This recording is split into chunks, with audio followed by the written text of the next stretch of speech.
Hi, this is Noah. I'm going to review the CCM inline roller hockey skates. I believe the model is E-Cage.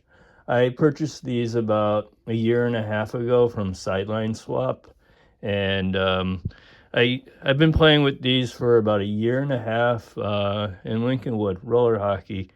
Um, so these are great skates. I like them. They're kind of light. They're older style.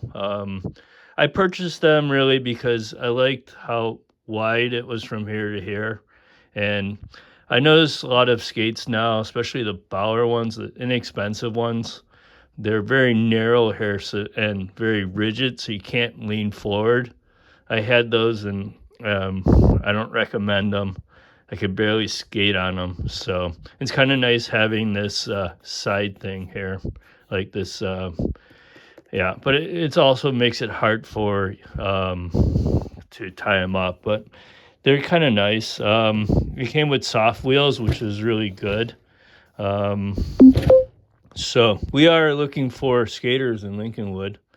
So contact me if you want to play. So these are getting a little bit old.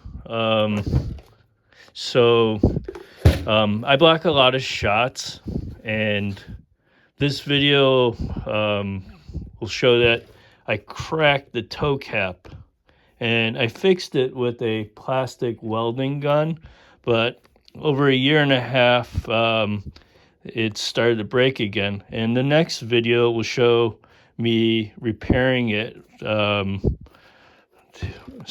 But I don't think these are going to last that much longer. So I'm going to probably end up buying Mars blades or just this part and then getting a different boot. So it is getting old. I do play 1 or 2 times a week.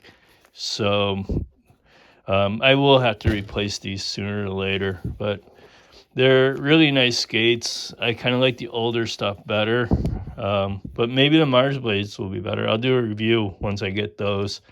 So watch the second video, and I'll show you how to use a plastic welding gun that people typically use to fix bumpers on cars and stuff, but you can use it to fix other things, anything with plastic. So basically, I'm going to heat stake it again, and that's what this does. So watch the second video. Thank you.